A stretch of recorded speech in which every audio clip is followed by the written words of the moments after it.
Councilors Larson and Bond, how do you guys vote?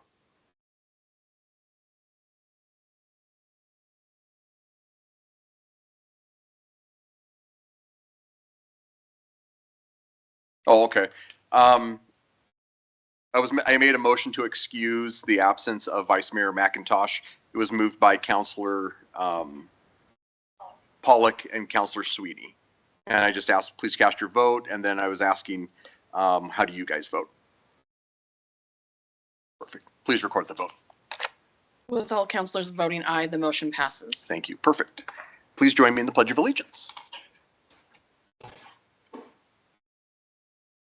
pledge allegiance to the flag of the United States of America, to the republic for which it stands, one nation, under God, indivisible, with liberty and justice for all.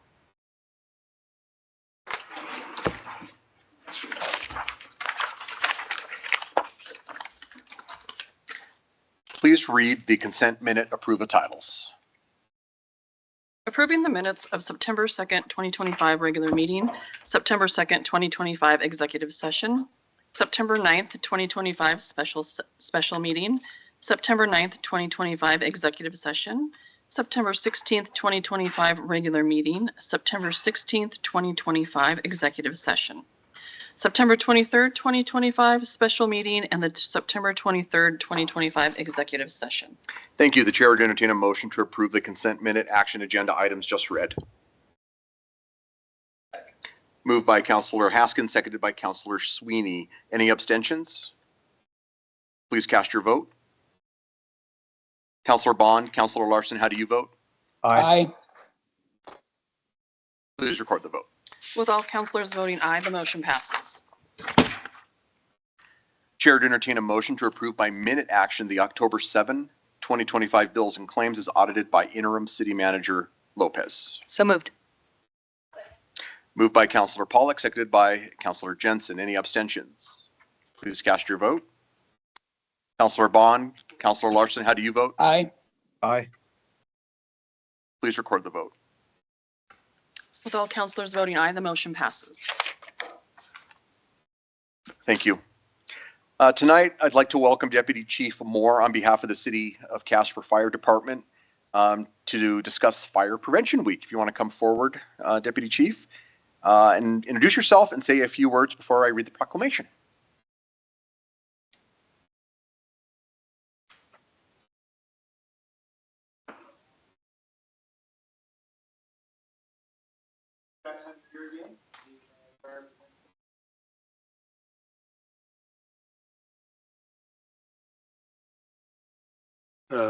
An occurrence that's happened over 100 years of time frame now, that the National Fire Protection Agency has issued Fire Prevention Week.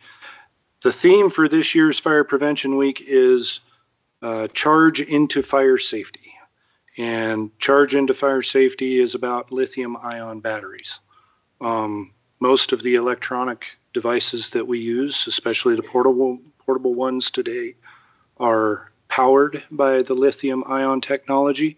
I see a bunch of them up there, and I'm reading off of one right here. So pretty much anything and everything we deal with electronics nowadays is lithium-ion powered. If not used correctly, if not charged correctly, or if they become damaged, lithium-ion batteries are prone to causing fires.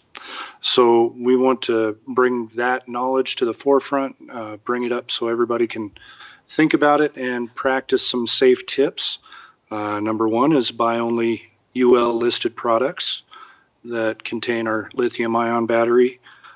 Charge those devices safely by using either the manufacturer's provided charging cables or one that's approved by the manufacturer. And then what really hits close to home here is be sure that we recycle them appropriately. Here in Casper, we have had some problems with lithium-ion batteries out at our landfill and our solid waste facility, so we want to make sure that everybody utilizes the appropriate recycling program for that here locally, as well as everywhere else. So that's pretty much all I got for you. Great. Thank you so much for all the update on that, and absolutely important, that's for sure. So you want to come up here?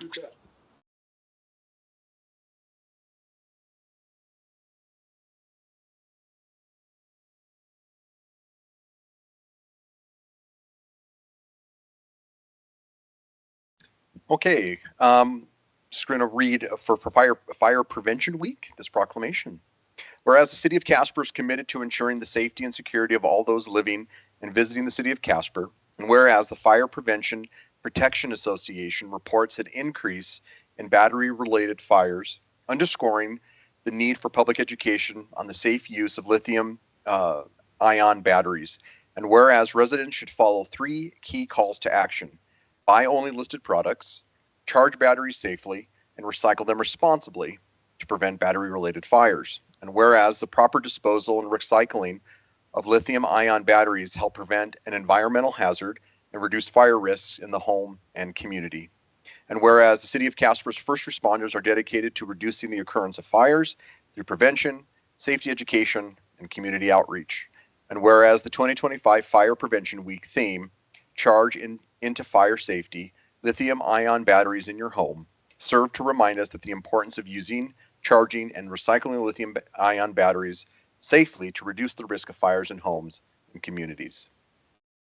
Now, therefore, I, Ray Pacheco, the Mayor of the City of Casper, do hereby proclaim October 5th through the 11th, 2025 as Fire Prevention Week. And in our community, I urge all the people of the City of Casper to exercise safe practices with lithium-ion batteries to help reduce fire risks in the community, in witness whereof I have hereunto set my hand and caused the official seal of Casper to be affixed this 7th day of October 2025.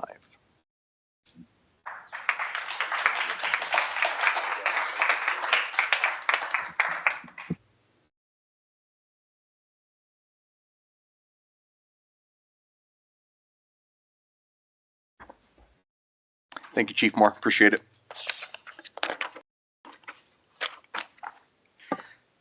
Now is the time that we invite anyone in the audience council to come forward.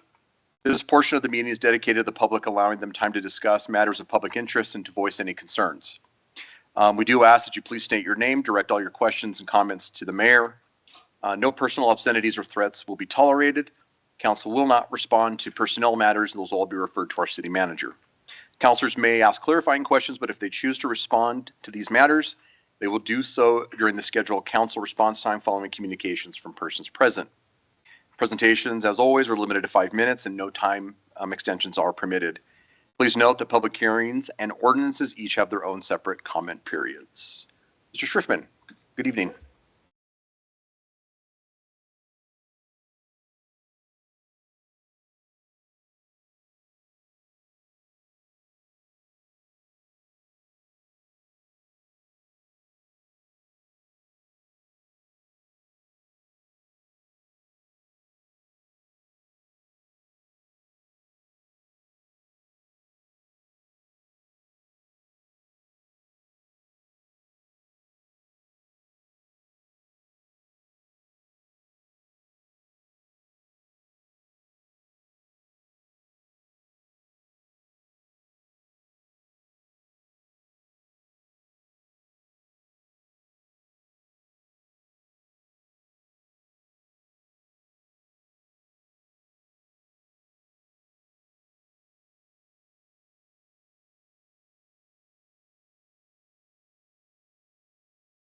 City facilities, there's operators that have contracts with the city.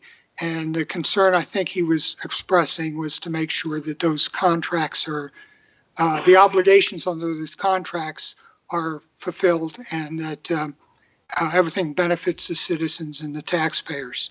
On another matter, you just had your pre-meeting and Councilor Bond mentioned something interesting when you were discussing the length of the packet that you all have to read.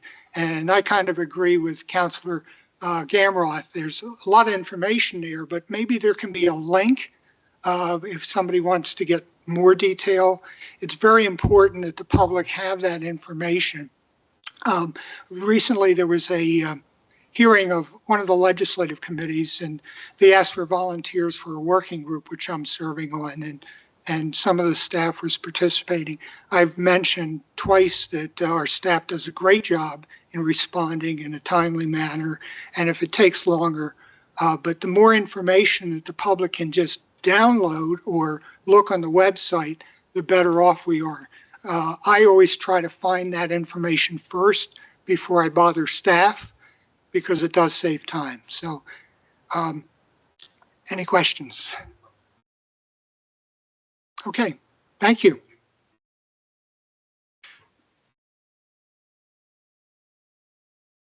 Hello. A little shorter. Amber Christensen. I'm with the Casper Celtic Irish Festival. And a year ago this time, I had myself and 2 board members, and we were scrambling to get donations just to put a down payment for our event, for our venue. I'm happy to say our event was a success this year. As far as numbers, we had hoped for a little more, but when we'd set the dates, the city calendar it didn't have nearly as many events as what turned out being that weekend. So considering the amount of competition we had, we are very pleased with our turnout. We had 300 tickets sold. And when you add in volunteers, complimentary tickets, dancers, performers, we had around 425 participants. We had 67 hotel rooms booked for the weekend. And we had 27 advanced ticket sales from outside of Wyoming. And we had, I don't have the total. We had about 22 tickets sold in Wyoming outside of a 30-mile radius of Casper. So we were very pleased with the amount of people we brought in from outside of the city. Next year's venue is still in negotiation. It will not be at the same location. As soon as that's in, we are going to start promoting for food vendors and artisan vendors, and hopefully be able to fill whatever venue we select this year. Performers, we have handshake agreements with most of the performers that we planning on coming.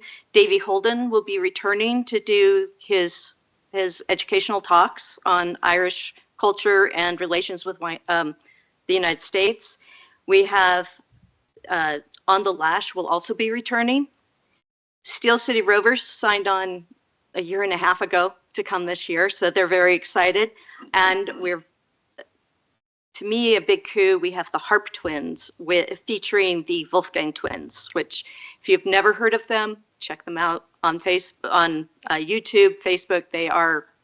They're amazing. They play harps, but not classic music. They take rock music and their own creations, but they also have a comedic element to them. I don't know how many of you remember the Smothers Brothers, but they have a very similar vibe when they're on stage to the Smothers Brothers.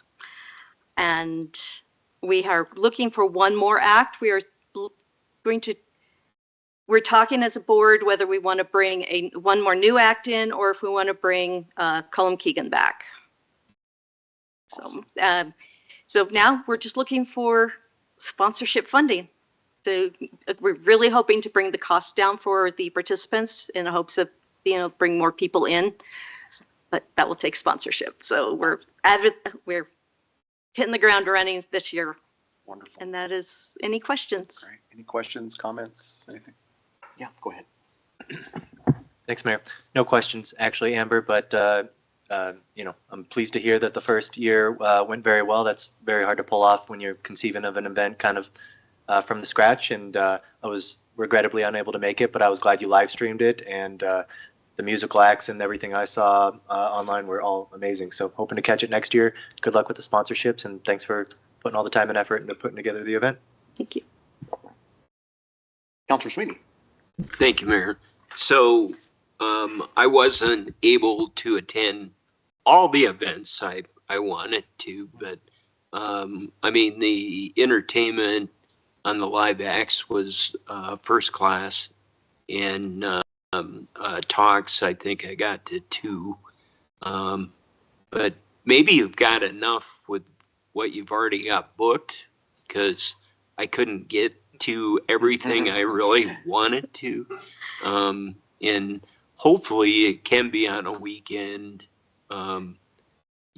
where I think, I can't remember if there was 7 events going on that were competing. It was rough. We have tentatively settled on dates for next year, provided the only reason I didn't announce the dates was we're still in negotiation with venue, but we are looking at the last weekend in August.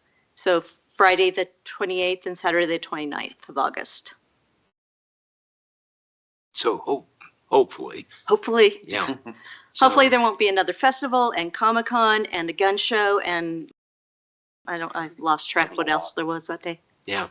So it was a lot, but congratulations, and prices maybe were too reasonable, but for the weekend. And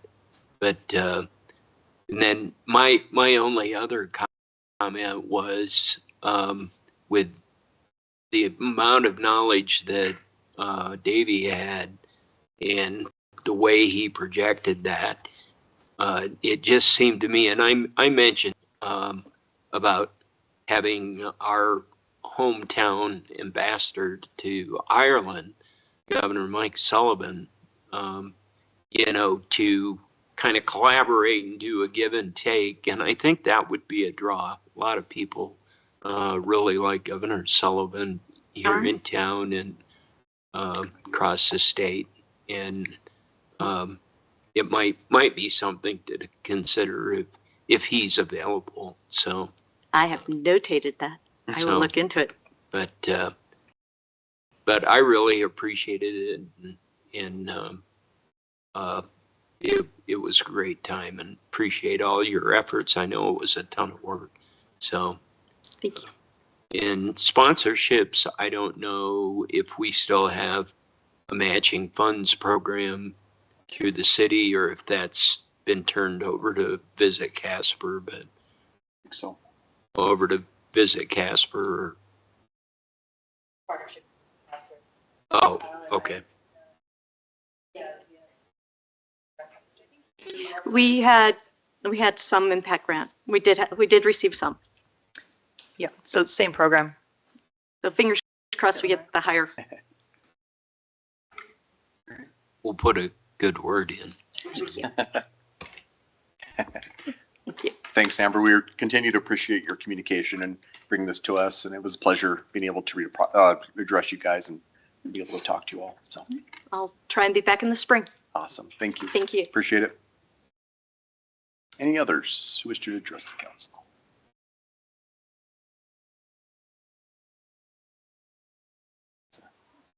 I know.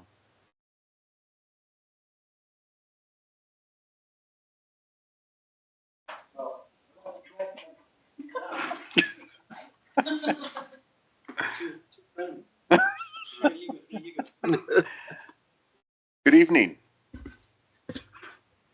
Good evening, Mr. Mayor and members of the council. I'm John Masterson. Address is 159 North Walcott. Don't you dare start the time yet. I actually did ask them, John, to give you less time. I can talk really fast.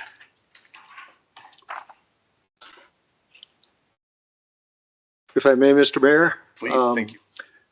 I'm not here tonight to ask you for anything or complain about something. I'm here because I'm really surprised that there's a significant project happening in our neighboring county of Carbon County that has potential impact. Seems to have gone totally under the radar. And the people I know who are involved in these businesses have not heard of it. So in 4 minutes and 20 seconds, I'm going to try to summarize it for you. And it will admittedly be a very high altitude summary. I need to note first, I've been on a whole bunch of boards and commissions in my life. I am here as John. I am not representing anybody, anything. I'm not lobbying, it's just me. So what this is called is the Seminole Pumped Storage Project. If you Google it, you'll come up with what the first page of that handout is. So that's just so you can orient it and remember the name of it if you want to look it up. The developer is R Plus Hydro out of Utah. So the first thing you need to know is what the heck is pumped storage? Pumped storage is essentially a battery. And on the second page of that handout, looks like this. What you do is when power's cheap, you pump water up into an upper reservoir. And then when there's a big demand during the day, you run it back down and you generate electricity.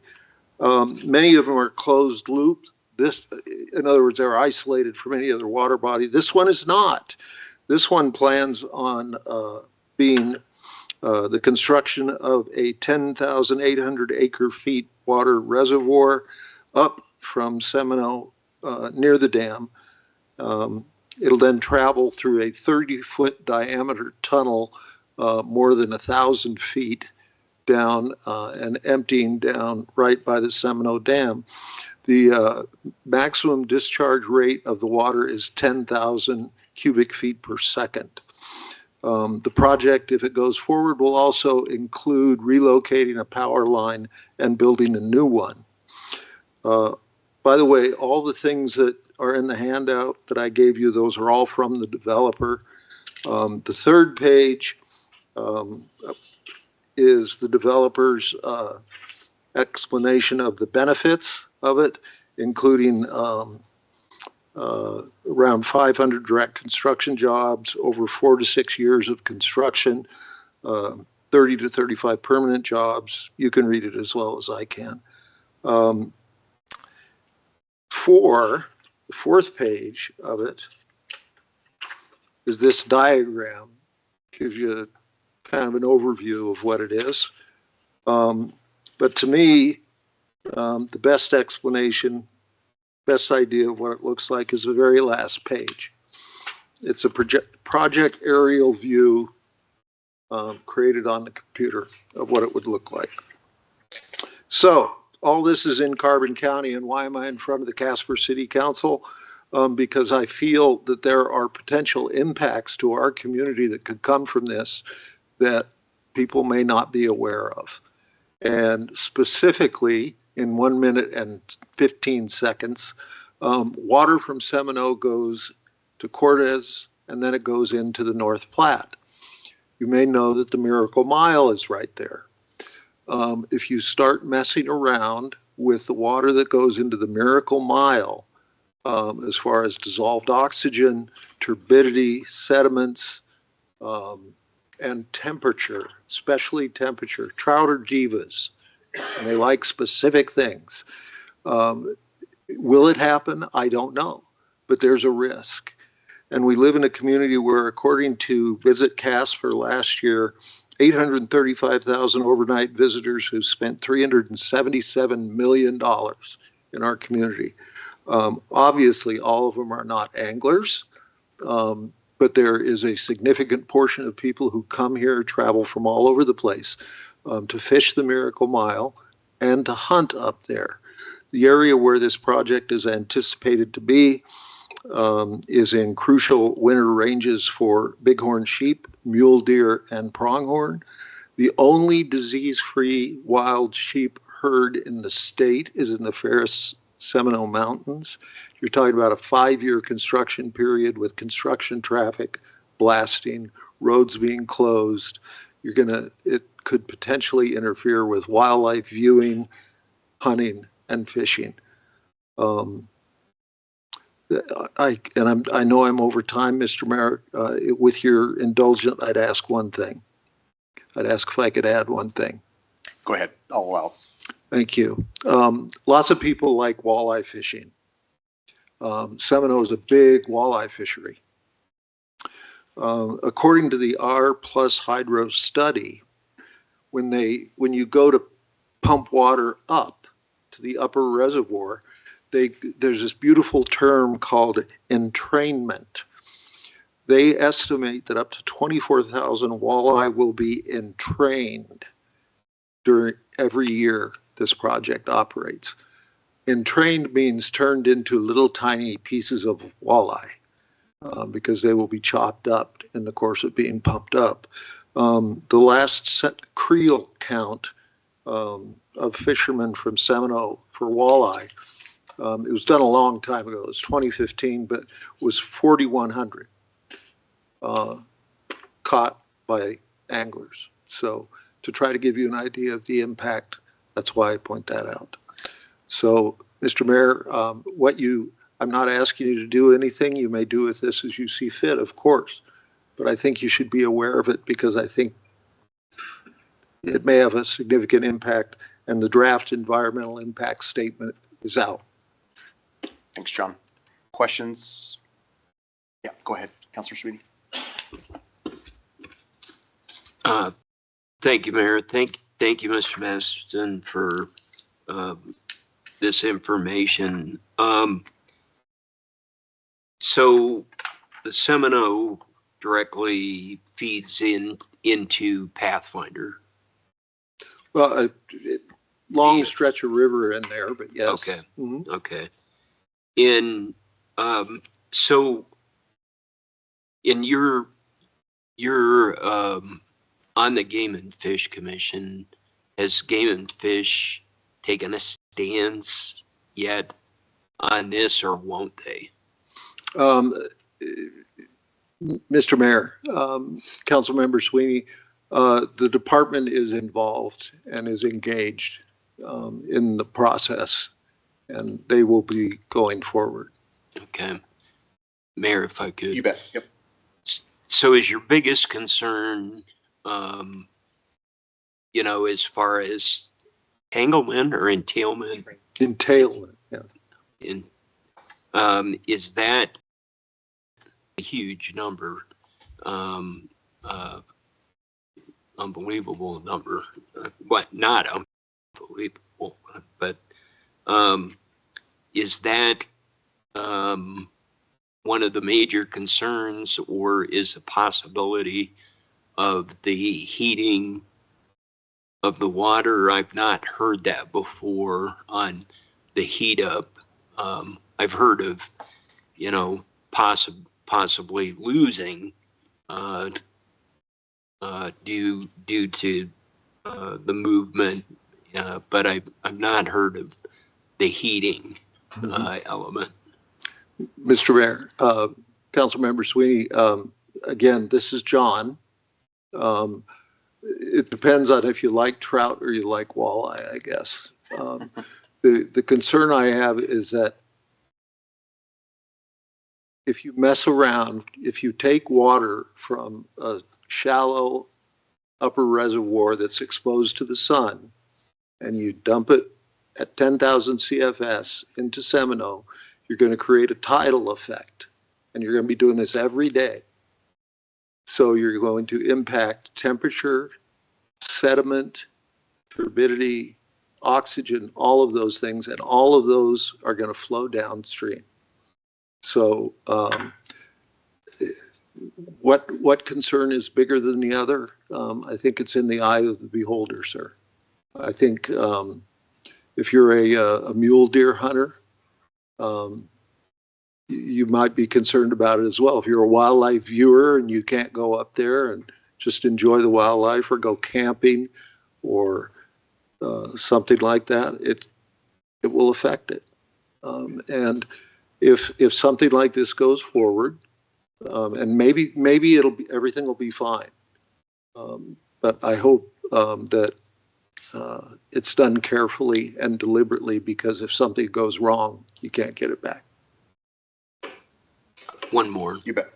So my understanding on the where they're going to generate electricity to pump up is off of Rocky Mountains, nearby wind turbine field, and then hopefully there'll be more energy produced on the downside. But is that your understanding of where they would get the power to generate to pump it up?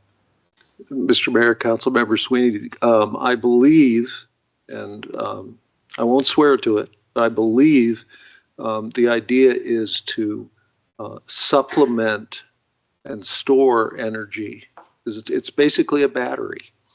So you could supplement erratic wind on the grid using it during the day. But they'll pull, I would imagine, they would pull energy off the grid at night when it's cheaper and then dump it back in during the day. Thank you. Any other questions for John? Hi, John. Hi. I want an opportunity to talk with you offline about this too, as far as an advocacy role for further down the road, because I do see this as something that could be detrimental to tourism, and along with the potential impacts of what this could do along the sector of tourism and how that would affect. We have visitors that come in exclusively for fishing and for hunting, and if that's a winter range that can be impacted for those animals as far as this is during this construction period, I think that is something that we should take serious. So I would like to visit with you offline about this more on how me personally as Jenna can help further this initiative of trying to see what we can do as far as advocacy goes. Mr. Mayor, Councilmember Jensen, I'd be happy to do that. I do want you to know that I am not here lobbying either way. I realize it may sound like it, but I'm not. But I think you do need to be aware of it. And there's the time for public comment is during the draft environmental impact statement period. And that's where we are. Thank you. Thank you. Go ahead, Pat, or excuse me, Council.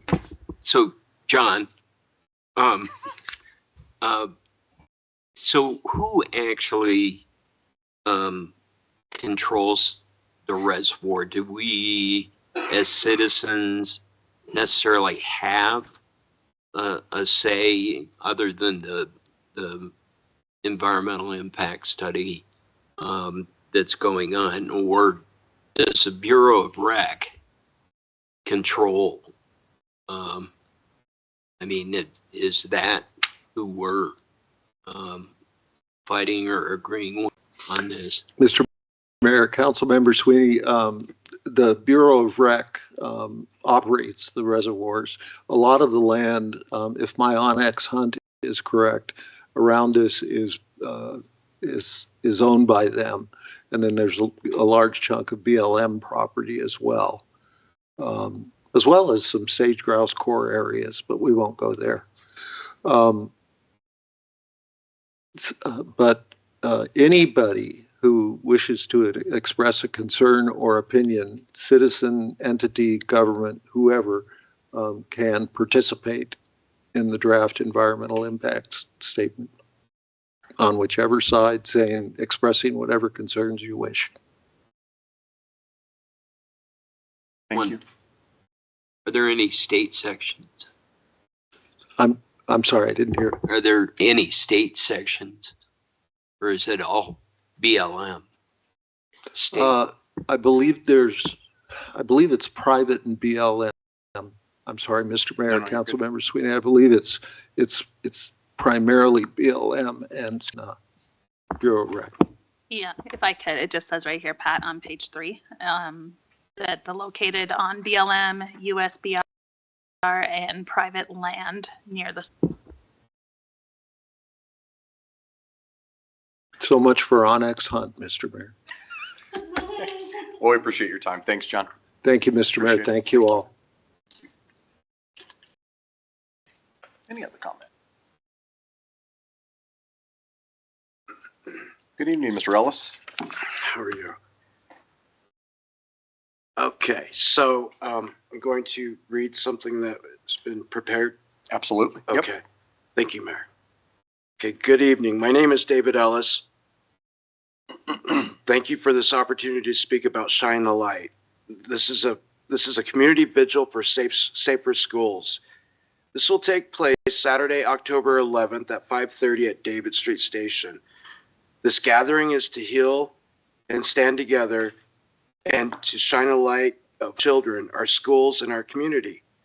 This event is for many things: to honor the lives lost and and offers solidarity to survivors and families, to stand with students, educators, and loved ones who carry the weight of the tragic situation that our school system is enduring, to raise funds to provide direct support for victims and their families. 100% of the proceeds will go to Victims First, which is a nonprofit benefiting surviving victims of mass casualty crime.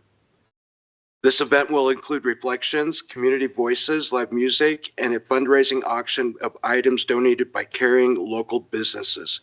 We welcome everyone, students, parents, teachers, neighbors, to help shine a light and show we stand united for safer schools. Here are some horrific facts.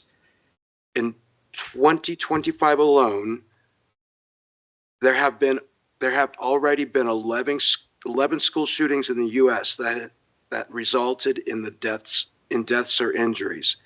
Since the Columbine tragedy in 1999, more than 420 incidents have been recorded across U.S. schools.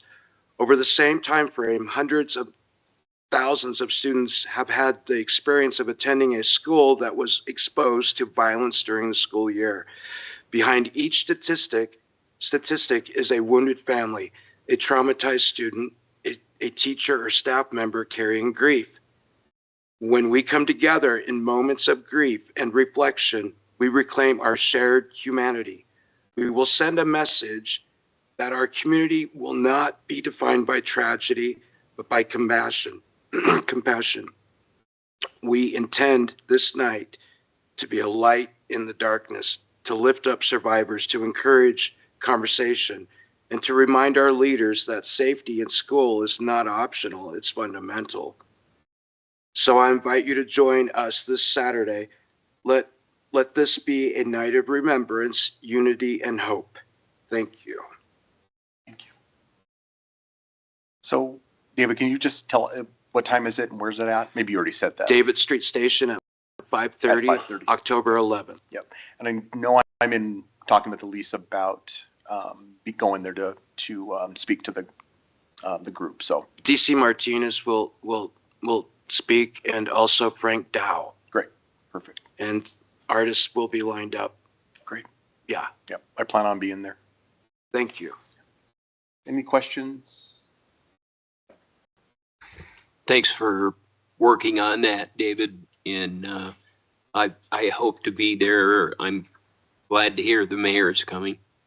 So Be kind of low on politics and religion because it's going to take actually all parties for this situation to be addressed. So, yeah, thank you. Thank you for this opportunity. I really appreciate this. Absolutely. Thanks, May I- David. May I leave? Yes, you may. Thank you for being so polite. Anybody else? Oh. Well, Seth. Good afternoon, Mayor, members of council. My name is Seth Hollier. I am the active executive director for the Void Outreach, Inc. We're a nonprofit that is in the process of building a third space for youth here in Casper. I think that it's something that youth are really needing in our community. We hope to not be the only space, but be part of a larger mission within our community. One of the things that we're working on now is the foundational aspects of our business, and creating a plan and a path forward. I don't know. Is that? It's kind of a newer system since I think the last time you were here, so you don't have to speak too hard. Speak harder? No. Okay. You can speak. Okay. No. You don't have to. You don't have to. Sorry. It picks it up. Yeah, you're good. Okay. Sorry about that. No, you're good. Seth. In doing so, we're working with a grant writing agency that is working with us to secure funding. And one of the things that we're being asked by funders is for a letter from our community. So we're here today asking for a letter of support from council and our city for the work that we're doing. I'd love to give you the opportunity to ask any questions about what we're doing. We did post a thing on Oil City, and that kind of succinctly covered a lot of it. But for anybody that could not, read that or missed it, I'd be more than happy to kind of explain in detail. Anybody have any questions for Seth around this? Yeah, go ahead. Thanks, Mayor. Good to see you, Seth. There was a period you were here every single week with us, so Yeah. I don't get the opportunity to see you very often, but I'm a little confused. I thought we had this tentatively planned as a work session agenda item. Has that changed? Would welcome the opportunity to hear more now, but I was really looking forward to the opportunity to having Seth in front of us during a work session to figure out all the details. Thank you. Mayor, Counselor, so we're trying to be respectful of the timeline that the Void was requesting in terms of a letter of support and giving them the opportunity to come get before the council, as well as giving them the opportunity to at least introduce the topic, see if there was interest among council before you gave up any of your valuable work session time to discuss further. Thank you. Appreciate the context. On that note, I would, I guess I don't know what timeline. Sorry, Seth. The grant. When are you trying to apply? I'm not really sure, to be honest. We were told that this was our first step, is securing those letters of support, and so that's kind of where we are at this moment. Okay. Go ahead, Zulin. Mayor, sorry, Seth, I would just like to clarify, the request that came to our office via email indicated you were requesting letters of support by October 1st. Oh. And so that's Sorry about part that. of the timing component. That may have been true. I apologize. I might be over my time, but it's valuable either way. If we can't get it by October 1st, that has already happened. I can understand. Yeah, go ahead.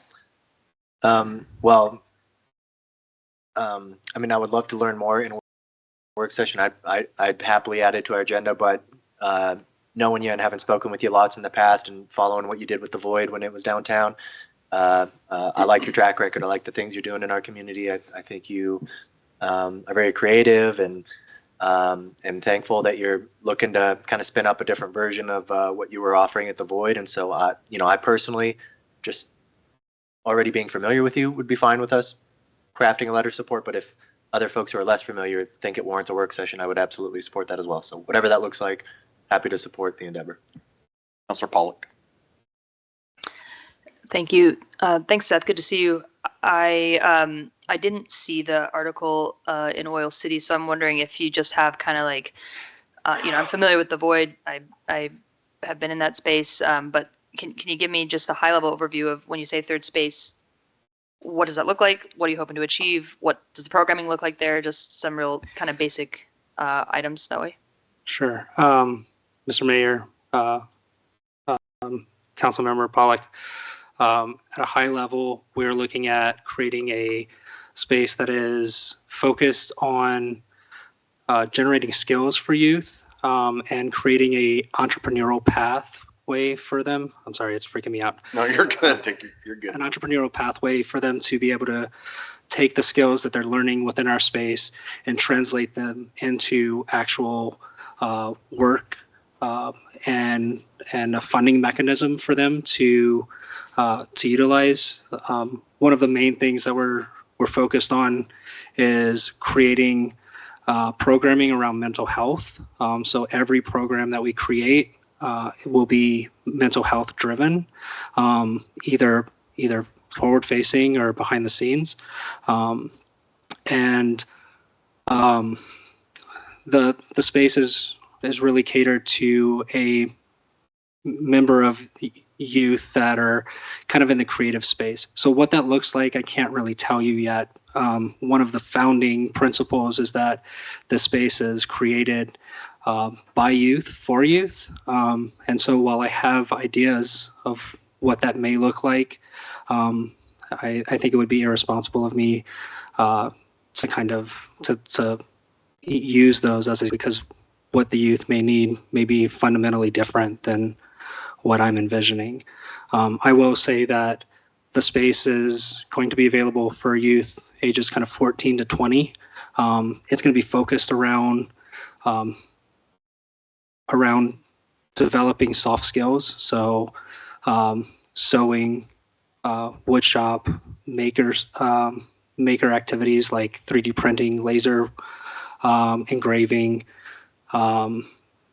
things like that. The arts is kind of the brainchild of it.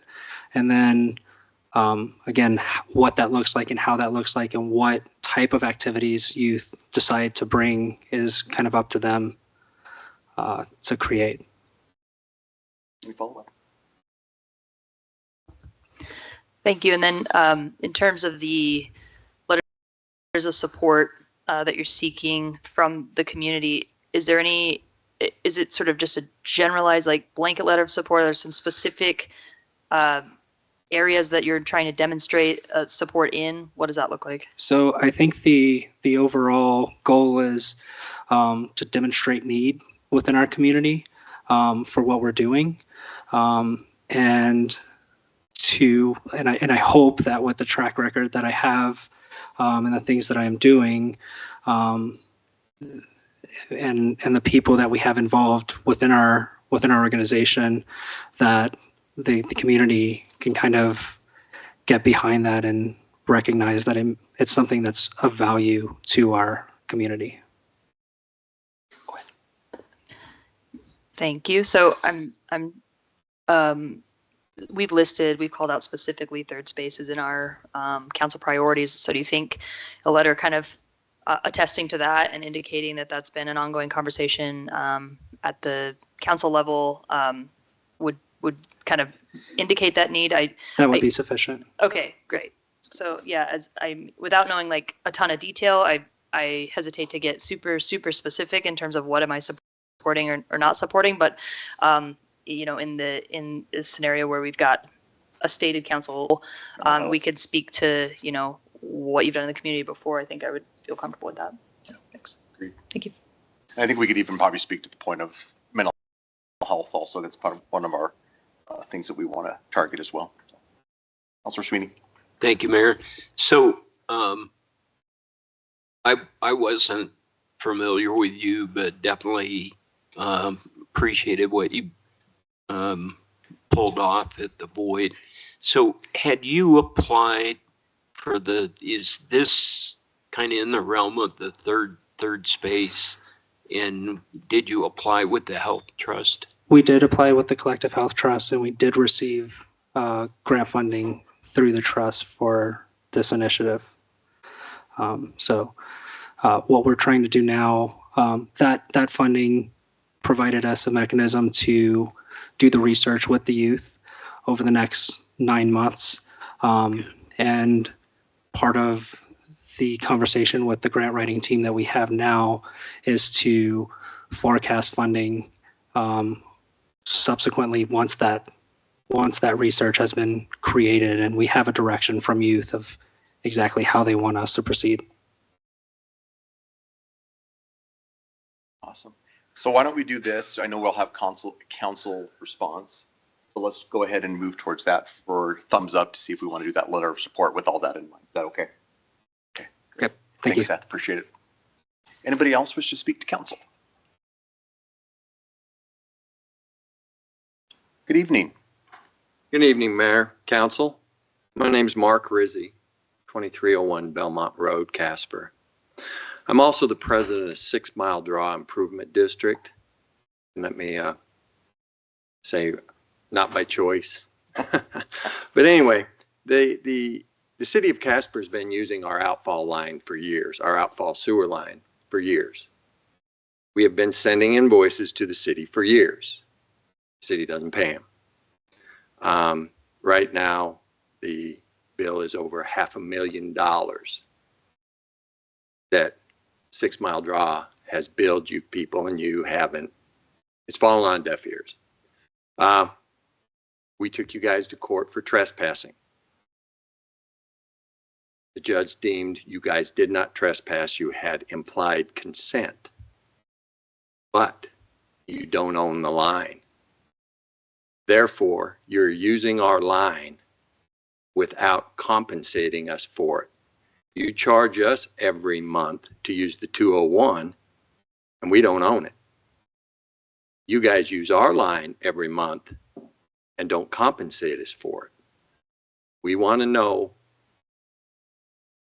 as a board, we got together and decided it's time now to either pay us to use our line and pay our monthly fee, or pay us for the time you've used it and disconnect. Because having it fall on deaf ears is not accomplishing anything. When we first started this process, we gave the city a no-cost remedy to get this done, to move on, and they refused it. So I'm representing the board, and we're saying we've come to an impasse here. It's time to get this resolved, and ghosting us, ignoring us, is not going to get it done. We need to get this resolved. Any questions? Any questions for Mr. Rizzi? So thanks for coming. I'm new on the council, don't have a clue what you're talking about, but That's okay. we That's don't okay. need to eat a bunch of time up. How many years has this been going on? 10 years. 10. Okay. I'm sure, is Eric online? Mr. Mayor, if I might. Please. Yeah, Mayor, Council, so absolutely familiar with this issue. Mr. Pat Holscher is the attorney for 6 Mile. So Mr. Rizzi is correct. They did sue the city, not just for trespass, but I would advise council that their claims for damages and rent were thrown out at the summary judgment level. And we prevailed on all aspects of the litigation. An appeal with the Supreme Court was filed, was subsequently voluntarily withdrawn. I did receive a letter from Mr. Holscher. I've been consulting with Mr. Hampton O'Neill, who is our outside counsel on the underlying litigation. I have prepared a response which will be sent to Mr. Holscher regarding the claims that you've heard before you tonight. My advice is that due to the fact that we have previous litigation and I believe threats of additional litigation, I would counsel the city council to really refrain from commenting on this matter, and we will handle it between the attorneys. So I think we've got our guidance. Since it's a possible litigation matter, we can't really discuss it, Mr. Rizzi, but it does sound like that the attorneys are involved and will be working through that. So unfortunately, we can't comment. And that's fine. I just wanted to make sure it was brought to your attention, right, that you guys knew what was going on. Eric is I've known Eric for a while. I've met him a few times, stand-up guy. But I just wanted to get this in front of you so you know what's going on. That's all. We appreciate that. Thank you for your Mr. time. Rizzi. Appreciate you. Thank you. Anybody else? Okay. All right. So now is the time that if any counselors have any clarifications or comments, please do so. Yep. Or not clarifications, but comments. Thank you, Mayor. Just one comment, Mr. Masterson. I really appreciate you presenting us with this stuff tonight. I'm ashamed to admit I was not aware of this either, but was doing some research up here kind of while you were chatting. Looks like there's a wildfire article from March of this year that has quite a bit of the context. And then Cowboy State Daily just published an article a couple weeks ago, kind of in line with council temperature and trout. Everything I've read about trout I'd concur with you. It sounds like they're quite the diva, and any minute changes to water temperature and other factors, they're really fragile and responsive to that. So again, it's not really within our jurisdiction, but I really appreciate you taking opportunity and taking advantage of the public comment period to make us all aware of it. I would definitely encourage folks to look into it. I personally love the idea of pump storage because you said like it's a battery. It's got a longer lifespan. You can wind, solar, and other energy sources. It can act as a battery, and you can draw from it when the power demand's high and add to it when it's low. And so I love it in concept, but totally agree with the concerns you've raised about it not being a closed loop system and its impact on our fisheries and stuff. So yeah, would just encourage people. I know I personally will be doing a lot more research on it, but would encourage others to do the same. So yeah, thank you for making us aware of that. I appreciate it. Anybody else? Okay, so I would like to take the opportunity to see if we can get support for Councilor Pollack. Had to leave to use the restroom, but she gave me her consent to she's supportive of the letter based around the support for Seth and Casper Youth Hub, especially around the support of third spaces, mental health, that align with our priorities as a city. So is everybody okay with that? Being able to? Okay. So it looks like you have direction for that. However you'd want to proceed in putting that together, and what's that? Oh yeah, sorry, keep forgetting. Councilor Bond, Councilor Larson, how do you guys feel about that? Are you guys supportive? I'm good with it, Mayor. Okay. Councilor Larson? I'm good with it. Great, thank you. So, how do you want to take time for the staff to propose and put that together? How do you guys want to go about that? Zelima? Mayor, we're happy to take the points that were mentioned here and draft a letter for council's review and approval. Great. So council will get a chance to review that, and then we'll get something sent along, Seth. Great, thank you. All right. Thank you for everybody who came and spoke. We appreciate it. Why are you looking at me like that, John? John, I can't give you more time.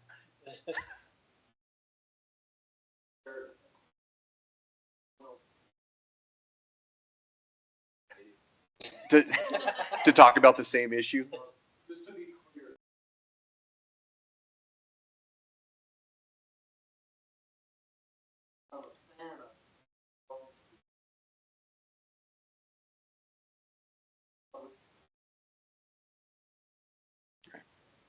That's what gets my attention, is when something like this pops up to me out of nowhere a few months ago. So thank you. Thank you for your comments, and thank you, Mr. Mayor, for the Appreciate it, John. indulgence. Thank you. This is Eric, if I might just add one thing. Please, absolutely. Just for council's edification, so we have been aware of this project for over a year, monitoring it on a number of fronts. John kind of stole my thunder. The draft EIS was issued on September 26th. Deadline to comment is January 2nd, 2026. Looks like the majority of federal permits that are required have not been pulled, and based on what I've read in the media, does not look like they have contacted the Industrial Siting Council at this point, which they will have to go through that process. So should council so desire, there's going to be several opportunities for the city to weigh in and express its concerns should that be the desire of the council. Right. So maybe the further conversation will be down the road if the council wants to learn more about it before the conversation of testifying or going to these meetings. And so I would recommend having maybe a work session on this before that to kind of learn more about it. Thank you, Mayor. I'd also be interested in whoever liaisons are to travel and tourism. Like, I don't know if they have appetite for a working committee to, again, put together some research and maybe come speak to us or something. But yeah, I would love to see some folks kind of crowdsource information on this and learn as much as we can. So. Perfect. Okay. Is council okay with that? Putting that on a work session? Yeah. Councilor. So I've been aware of this for at least a year and a half, 2 years, having a business relationship in Rollins. And so this has been going on, conversations and possibilities, but obviously it's closer. So thank you.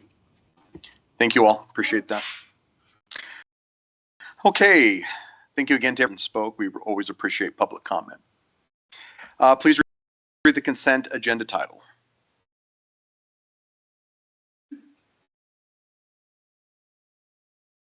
Seven A1, cancel October 7th, 2025, public hearing for Oil City Company David Street, and establish October 21st, 2025 as the public hearing date for new microbrewery liquor license number 13 for Oil City Beer Company LLC, DBA Oil City Beer David Street, located at 225 South David Street, Suite 5.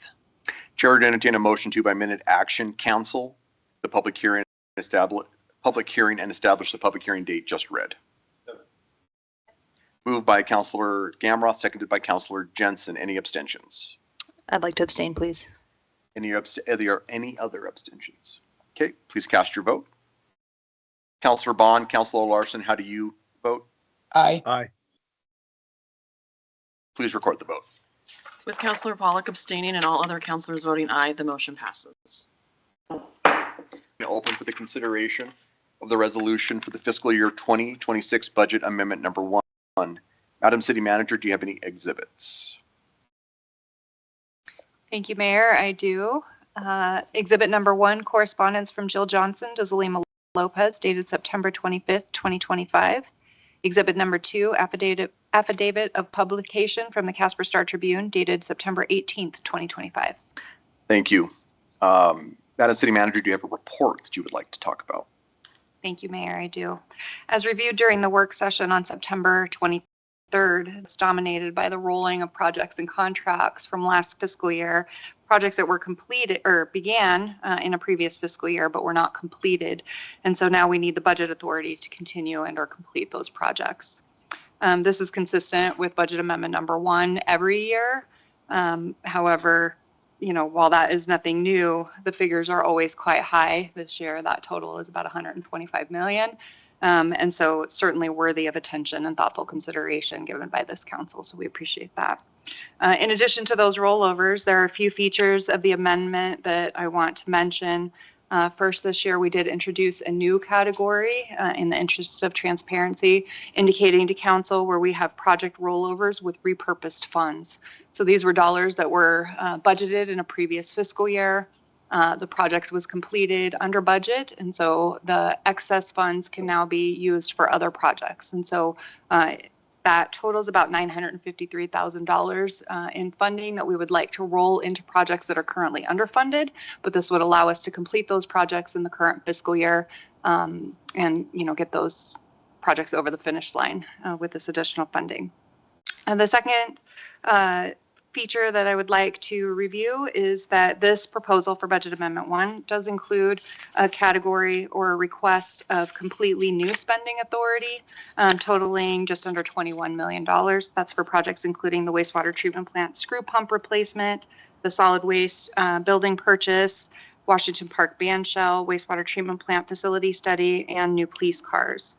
Of these items, just under 17 million will be covered by new revenue sources that are also included in the amendment.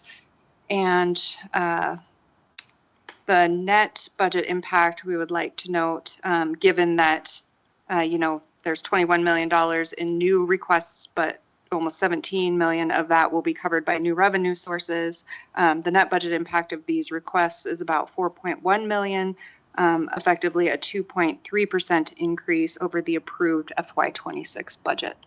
So with that brief report, we are asking for formal adoption of the budget amendment after the public hearing this evening. Great, thank you.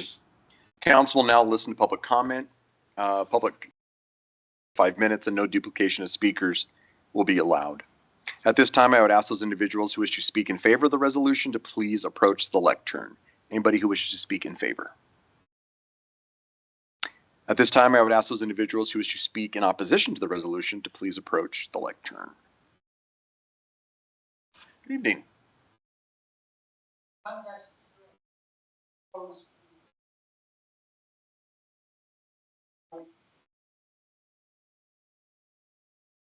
Structure, and I'm very much in favor of that. I do want to zero in on one item, and that's the pumps for the wastewater plant. I have some questions, and I also have a suggested change for your consideration. Mike, I went through the material, and there's a lot of it, and I appreciate council going through all of that. I couldn't find some of my answers, so maybe I can get some answers on it. First of all, it says pumps, but it doesn't say how many pumps need to be replaced. The other concern is, why wasn't this considered before? Is this a catastrophic occurrence of more than one pump or atrophy over time? Since a loan will fund this, what are the terms of the loan? How many years and what interest rate? Is our city carrying the entire cost for this? If I'm correct, aren't the other municipalities also benefiting from the wastewater plant? I could be wrong about that. At your work session recently, there was a discussion of the statute that the legislature allow municipalities to invest in equities. And it was mentioned, if I got the number right, that there's $76 million in unobligated funds. And couldn't some of those funds be used for this capital need because it is unobligated rather than taking out a loan? Finally, not sure why it's a $4 million net increase in the budget when it's, about $17 million in new spending. Wouldn't that increase both the revenue side and the expense side, unless I'm missing something in the way the budget is accounted for? And then finally, I didn't see what the total revenue and total expenses for the budget will be if this amendment does pass. It didn't seem to be indicated in the documents I read. So I have more questions, but I would suggest, if it's possible, to use some of those unobligated funds for this capital project. Any questions? Okay, so when we get to the discussion component, we'll Thank you. try to address those. Anybody else wish to speak in opposition? Okay, there being no others to speak for or against the resolution, I now declare the public hearing closed. Please read the resolution by title only. Amending the current budget for the fiscal year ending June 30th, 2026. First Amendment to the original adopted budget. Thank you. The chair to entertain a motion to adopt the resolution just read. Second. Moved by Councillor Sweeney, seconded by Councillor Pollock. Discussion. So did you have your hand up? Oh, wait. No. Go ahead and go. No, absolutely. Thank you, Mayor. Mr. Schriftman brought up a lot of questions. I'm not sure we'd be able to satisfy all of them this evening. I'm convinced we've covered quite a few of them when we've discussed this in our capital planning budget and stuff like that.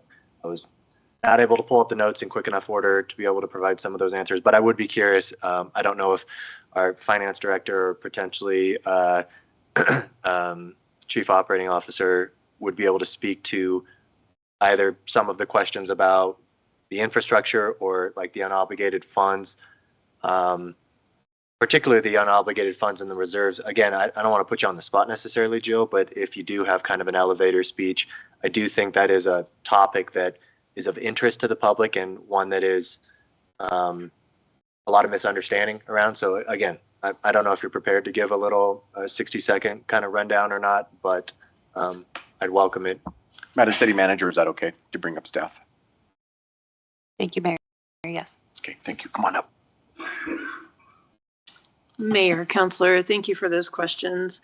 So when we looked at the unobligated funds to invest in equities, we looked at those three.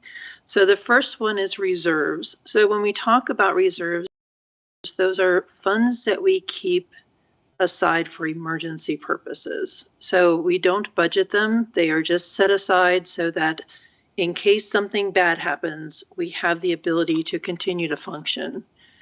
The second bucket of money is the $30 million that was set aside by council for perpetual care. What we use those monies for is we use those for investing. So we invest those with intention to be able to fund our rec subsidies. And there's a little bit of money that was donated that is used for the urban forest. So if we didn't invest that money and we instead spent it, we would then have another challenge of how do we fund those subsidies.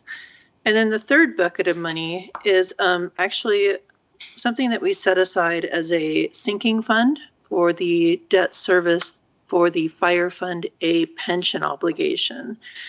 When I consider those unobligated, it's because it's a 20-year loan.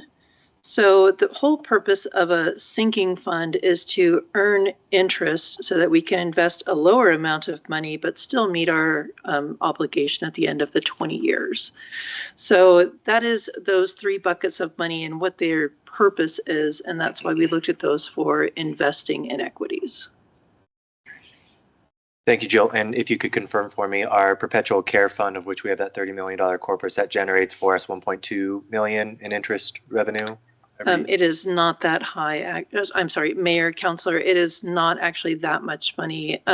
The total that is investment income is around $6 million, but that $30 million does not generate exactly that amount of money. It's a little under $1 million. Oh, okay. Thank you. Good to know. Tom, do you have a couple things to add? Mayor, Councilor, I'm always excited to stand in front of the council and talk about pumps. These are the coolest pumps ever. They're called Archimedes screw pumps. So it's probably the oldest pump in existence, the type of pump that's in existence. So this is all the sewer comes in roughly 10 feet underground, and we have to raise it up roughly 30 feet above ground, cascade through the treatment process. And there's 3 of these pumps. These pumps, one of them is already experiencing significant failure. They're roughly, I believe, 17 years old. They have not lasted as long as we believe they should have and hoped they would have lasted. It wasn't that long ago that we replaced these, but they are essential to the treatment process. And so we're planning on putting in stainless steel pumps, the new ones. I hope that they're lasting 30 or 40 years at least, and so we can get more life out of them. From a standpoint of the funding, this is a state revolving loan fund. These are second generation EPA funds, and it's a 20-year term. And I believe this loan is at 0.25% interest. So a very, very favorable loan when we do have that corpus of investment money making 4 to 5% interest in money. The idea that this loan is at 0.25% is very, very favorable. In regards to who pays for it, it's the 201 Oversight Committee. And so with that and the whole regional sewer system that we have, the city pays in round number 85% of that. And the other, everybody else, Mills, Evansville, Barna, and unincorporated, pays based upon the metered sewer flows. So when they get their quarterly bills for sewer, you know, those bills were going to go up accordingly to service the debt on that loan for these Archimedes screw pumps. It's also important when we're doing this headworks facility, because that building is roughly 40 years old, we have a lot of H2S, a lot of corrosive materials out there. And so we're replacing aging electrical equipment, aging slide gates, aging valves, aging HVAC equipment, aging motor control centers. And so it's a very significant project as is by the price. But again, I think it's a very responsible use of this money because of the very favorable interest rate, and those costs are being spread out to everybody that is a beneficiary, if you will, of the wastewater treatment plant. Councilor Sweeney. Thank you, Mayor. Thank you, Tom.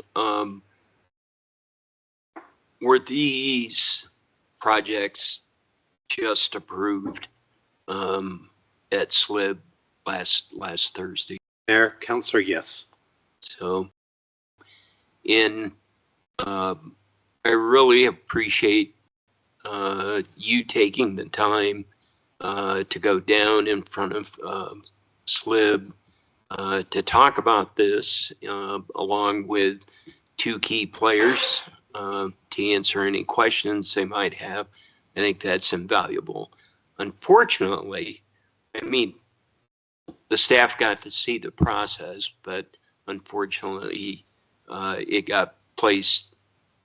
It's not an unfortunate thing. It got placed on consent, and so you weren't able to do your whole spiel, but as anticipated. But I definitely appreciate, and I'm sure council does too, that you made the drive. So, and also, well, I'll do that later.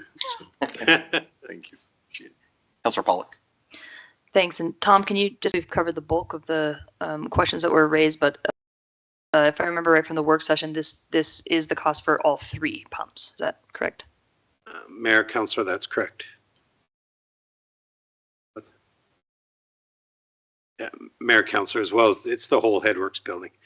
So we have the cost of those 3 pumps, and then we have HVAC work, slide gates. So it is a very significant project, and we currently have an engineer engaged on that project. We're currently putting together a request for proposal for construction managers at risk. So this is a priority project because with the 1 pump failing, a 2nd pump already showing some signs of failure. When I say 1 pump has failed, it hasn't completely failed. It can't keep up with the baseline daily flows of 7.5 million gallons per day. And so we have to run a secondary pump or keep that one kind of out of operation. So there is an urgency to this project for sure. Awesome. Yep. Go ahead, Council Gamma. Thank you, Mayor, and thank you, Jill and Tom, for being here and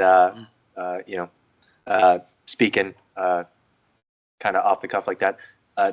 So really appreciate the context you both gave. And then Tom, I also just wanted to emphasize the point you made, the loan that we're getting to pay for this 0.25%. I mean, you can't get an interest rate like that at anything. So I think it speaks to the opportunity we have to leverage debt at times. If we can have funds set aside and earn more in interest revenue, the 3 to 4% that we were talking about, we'll end up paying less for the project. Even if we're paying over time, we're going to pay for less because we're getting such a favorable interest rate on the loan, and we can get such favorable returns on interest debt. So it's just, again, one of those things I think the public at large does not,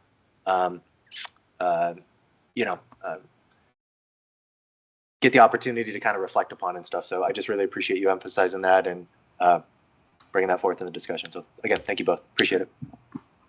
Thank you, Tom. Thank you, Jill. Appreciate your perspective and your expertise. Any amendments? Please cast your vote. Councilor Bond, Councilor Larson, how do you vote? Aye. Aye. Please record the vote. With all councilors voting aye, the motion passes. Thank you. Please read the ordinance on 2nd reading only. Approving a zone change for Lot 1 of the Irma Addition subdivision in the city of Casper, Wyoming. Chair to entertain a motion to approve on 2nd reading the ordinance just read. Moved by Councilor Gamroth, seconded by Councilor Haskins. Council will now listen to public comments. Anybody wish to speak to this?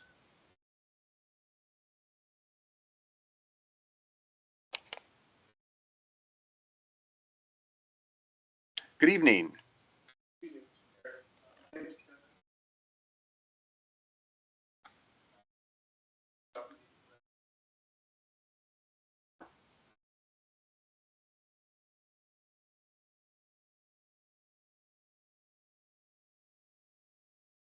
Yeah.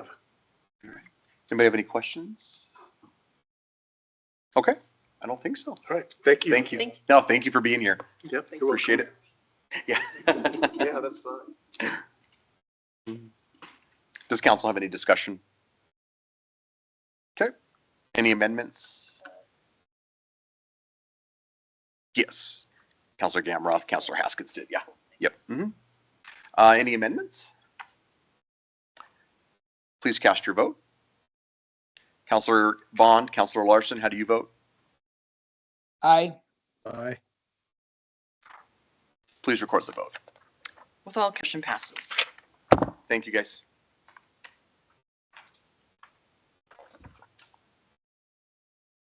Are you ready for this one?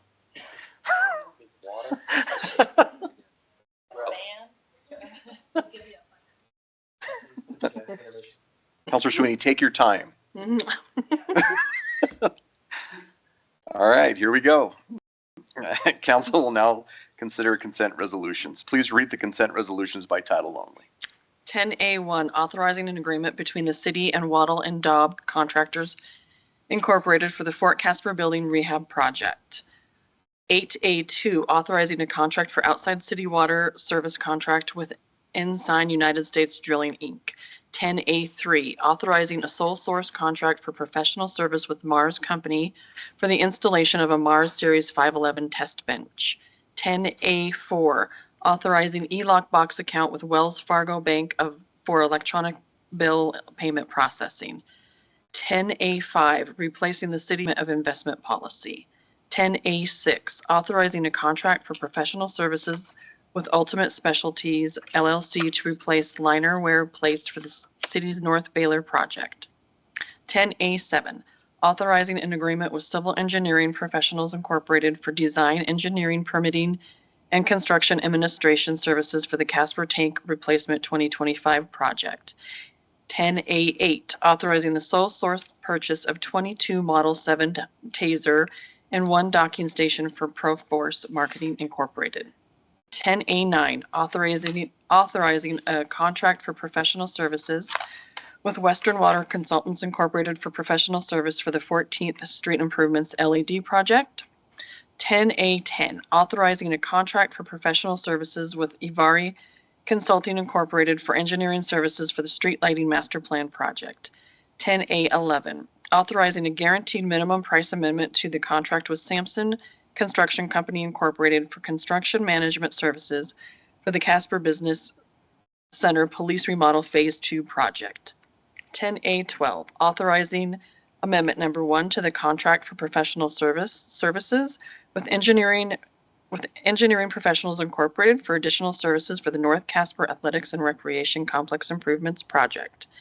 10A13, authorizing a contract for professional service with Envirotech Services LLC for the 2025-2026 Street Ice Slicer Procurement Project. 10A14, authorizing an outside water contract with Golan Properties LLC.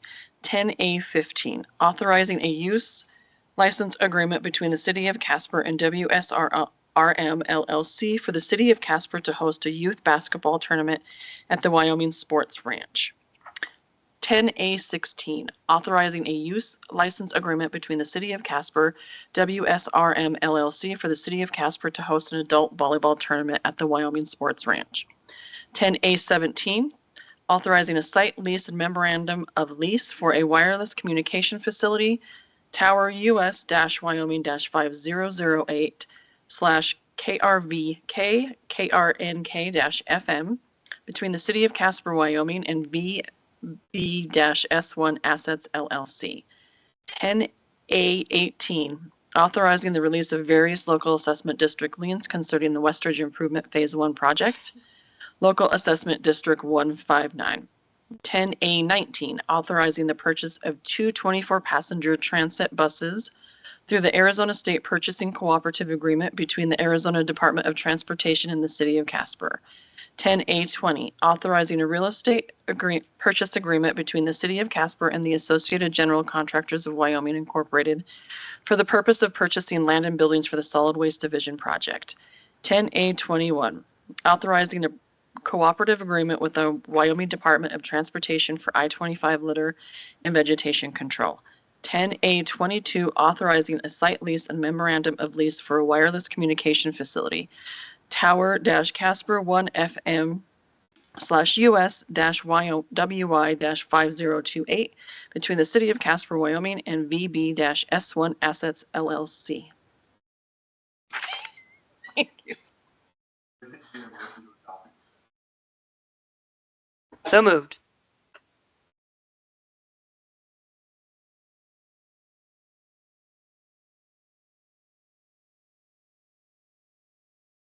Mayor, as indicated in the pre-meeting, this is quite a robust list of projects in this week's agenda. And so it's a testament to a lot of hard work by the City of Casper staff to advance some really important projects in our community. So I'd just like to make that note. Thanks.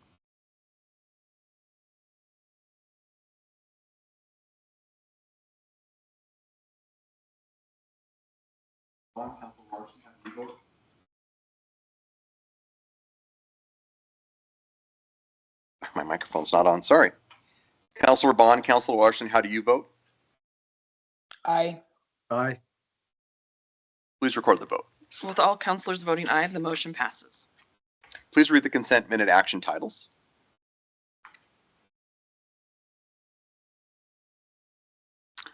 11A1, authorizing a sole source purchase of 2 sets of Baylor knife kits from Industrial Screen and Maintenance for use in the Casper Solid Waste Division. 11A2, rejecting all bids for the sale of the vacated parkland located within Block 1 of the Stone Ridge addition. 11A3, authorizing the purchase of 1 articulating haul truck from Wyoming Machinery for use by the Solid Waste Division of the Public Services Department.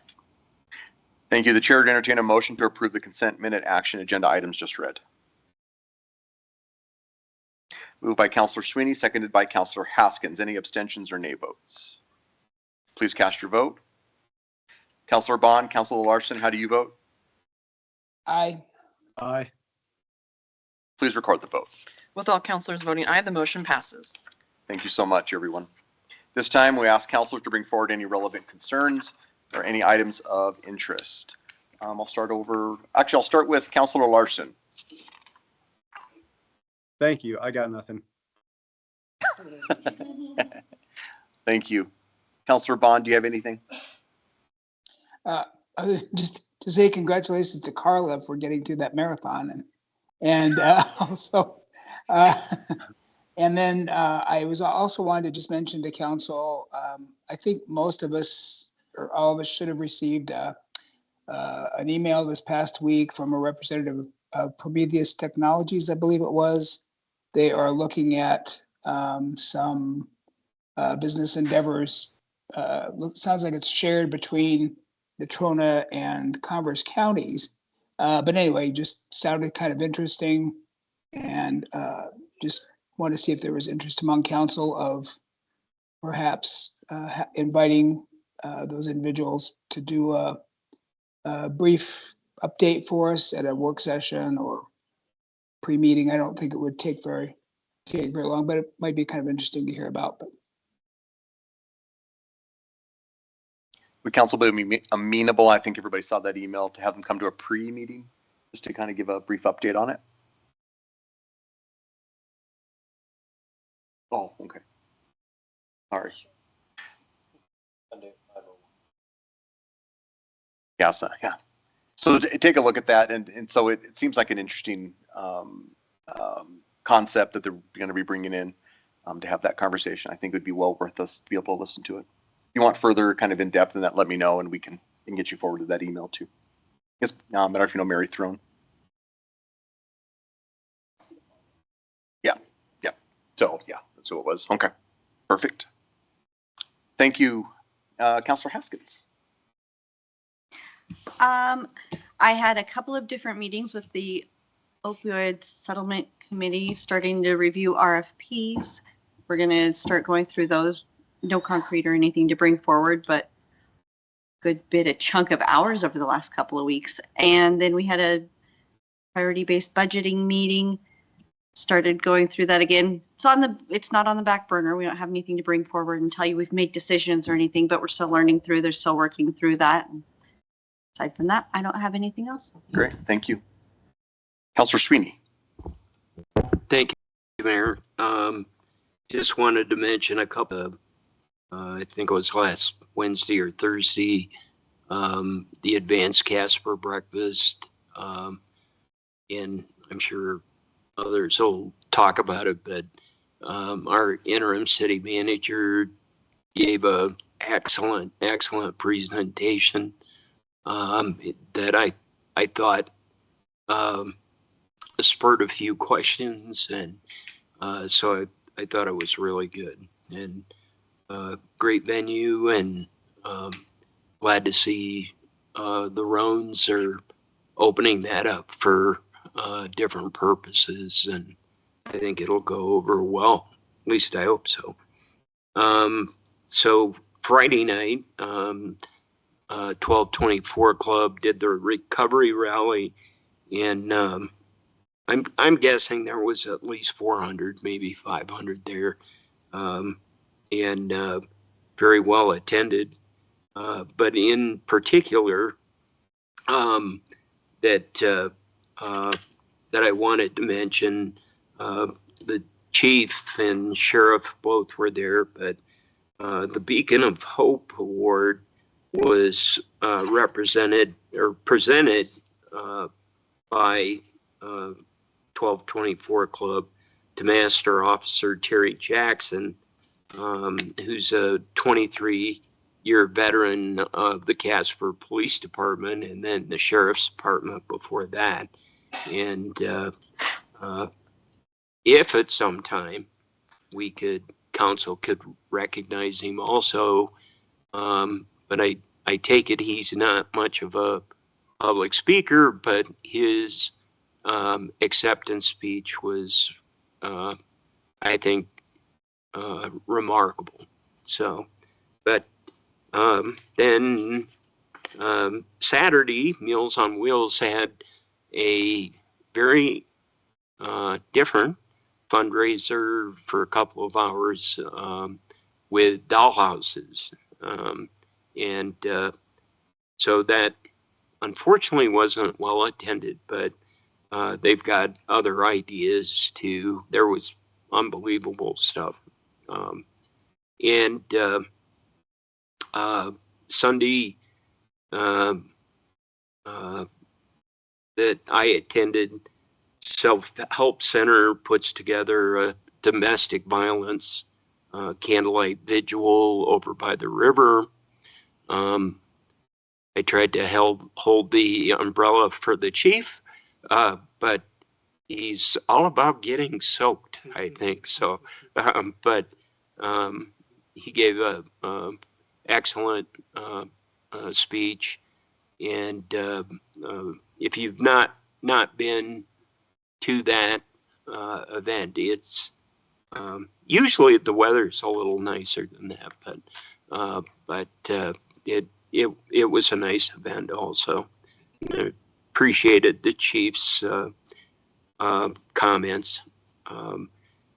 This morning had the Hall of Justice meeting, and I think we tried to represent the city very well. Did bring up about the $95 that they're paying for, the federal government's paying through ICE up at the prison, and asked why we're 147. And I didn't get a real good answer, floors down there, but thankfully Chief Cheney sat next to me, and all went well, but it did not negotiate, unfortunately, down to 95. That's the federal rate. So it's what I was told. A couple of other thoughts. So in light of some of the comments made about transparency on the size of the packet, I don't think, as far as I'm concerned, don't waste time. I never meant my comments to be about transparency, because I think that's very valuable. There is a lot of repetitive parts to the packet that I don't think necessarily we all need to look at, but I guess that's one way on page 588 that I caught the sticky note blocking some of the text. So, but I went in full transparency. Yeah. So, but lastly, I would like, this will be the last council meeting that our chief operating officer will be at, and I totally really respect his opinion, and glad that he will take on a consulting role with the city, because we've got some major projects coming up, in particular the wastewater treatment. There's also some things going with regional water, the new police building, and those major projects.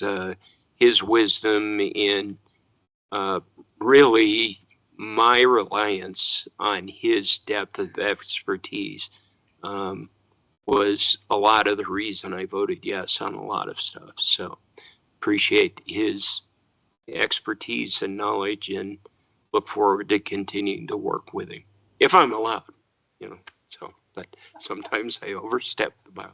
So, well, upsetting the cards. Councilor Gamera. Thank you, Mayor. Bit of a holdover since I cut it short last week, so as not to drag our meeting. But I went to Fall Fest at David Street Station a couple weeks ago.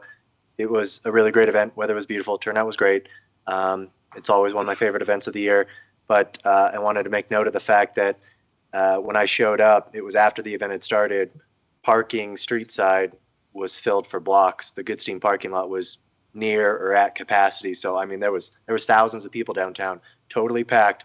I easily found a parking garage spot, not even on the second floor. And so I love it because it's very convenient for me. But again, I want to remind people, I walked 1 block from the parking garage through the alley to David Street. There were other people that were walking 4 or 5 blocks easy. So, and it was free because it was on the weekend. So I just reminder, not that I want to lose my prime premium parking, but I would ask you to consider it. It's a great option, especially when they have those events that have thousands of people downtown, and it's just really hard. And Fall Fest had 2 or 3 streets blocked off, so you know your streets parking and stuff is very limited at times. And so, I would just encourage people consider the parking garage. It was great. My car was nice and cool when I got in, and wasn't baking in the sun or nothing. So, I had some leftovers that I kept in there. Again, they would have got spoiled if it was sitting in the sun. Got them in the fridge. It's just a great situation. So consider it. More serious business. Had a Metro Animal Shelter Task Force meeting last Wednesday. We're trying to leverage the fact that there's RSs deployed on site for landfill remediation. And so looking to kind of parlay that into construction over in that area. We have our construction manager at risk bid out, and folks have until the 24th to submit a response to that. October 9th will be the mandatory pre-proposal meeting. Jody, our shelter manager, gave an update on the TNR program. They just sterilized their 50th cat, hoping to hit 100 by the end of the year. Sheridan has a mobile vet, and we're in discussions to potentially utilize that resource because we're currently doing about 2 to 3 transports a week. It just sucks up a lot of staff time, and so if we can get someone to come to us, that would obviously provide us a great deal of benefit.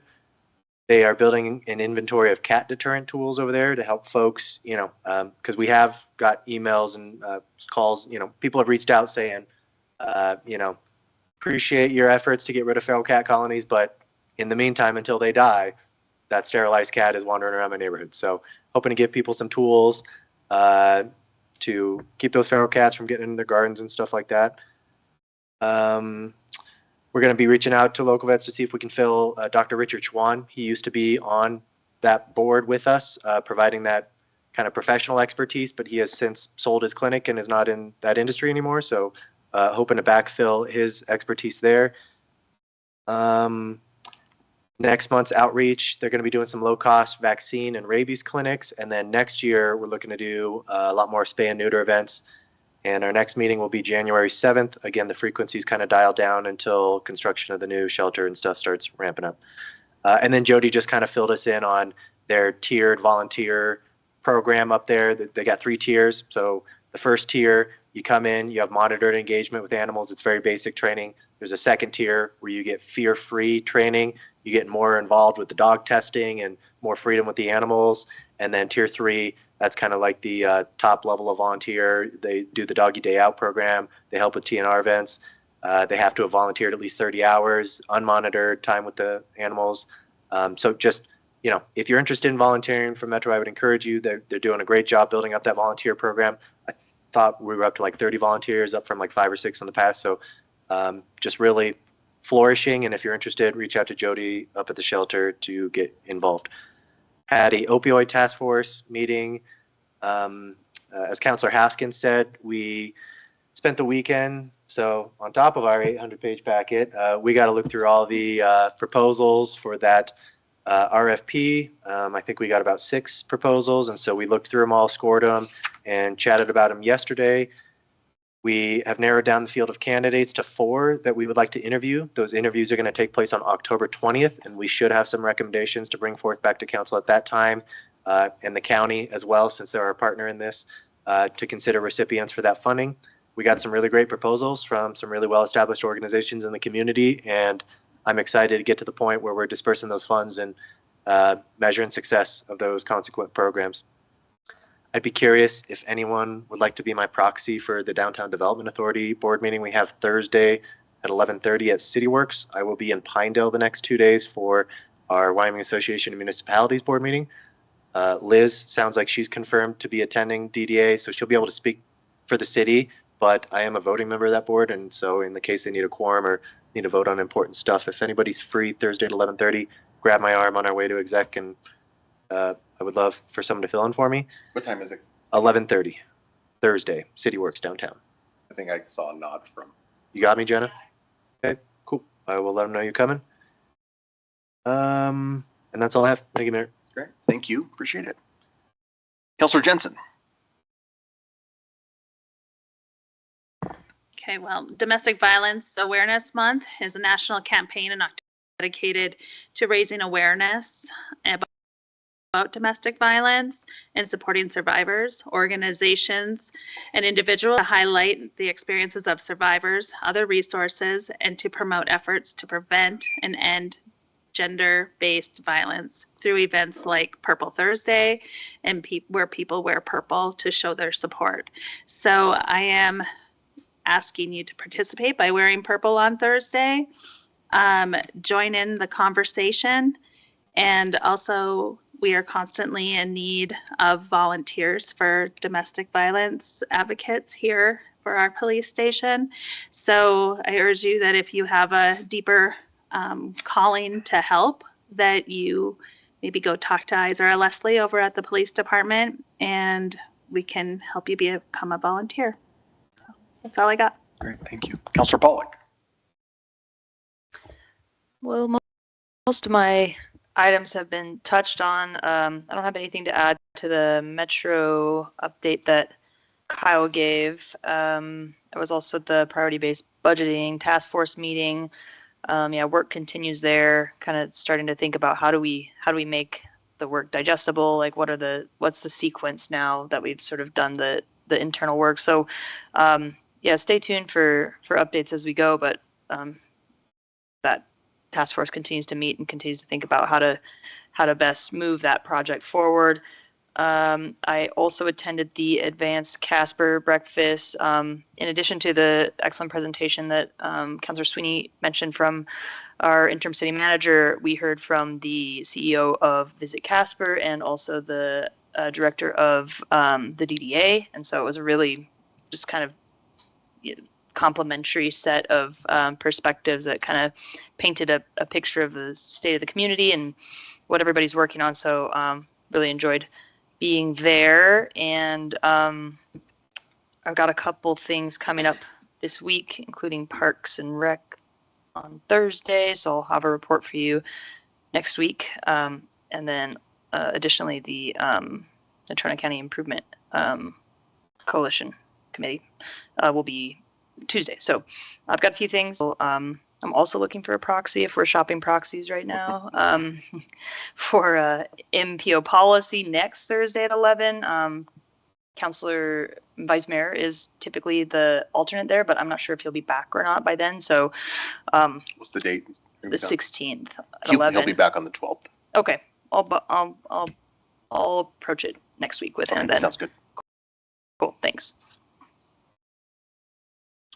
Okay, I just have a couple things. I'll be addressing the Wyoming Meth and Substance Abuse Conference, welcoming them tomorrow morning at 8:30, so I'm looking forward to that. I did have a proclamation yesterday at the YMCA for the Youth Sports Month, which was fun. I had an opportunity to play with some of the kids and meet some of the basketball players on the other side of the, over there. That was fun. It was a good time. So appreciated the work that the Y does in the sense of community efforts around youth and giving access to students that don't normally have access.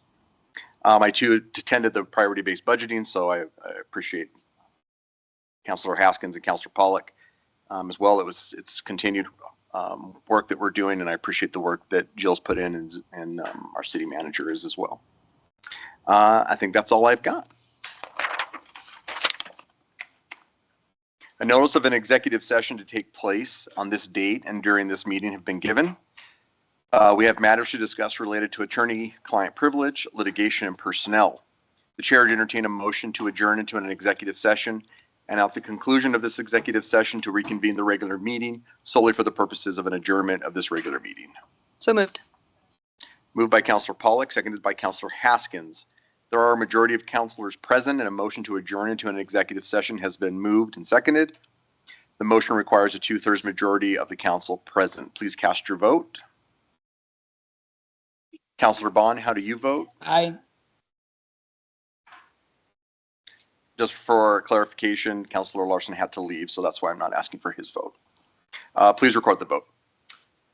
With all councilors voting aye, the motion passes. A greater than 2/3 majority of the council present voted in favor of the motion. We are hereby adjourned into an executive session. Thank you, everyone.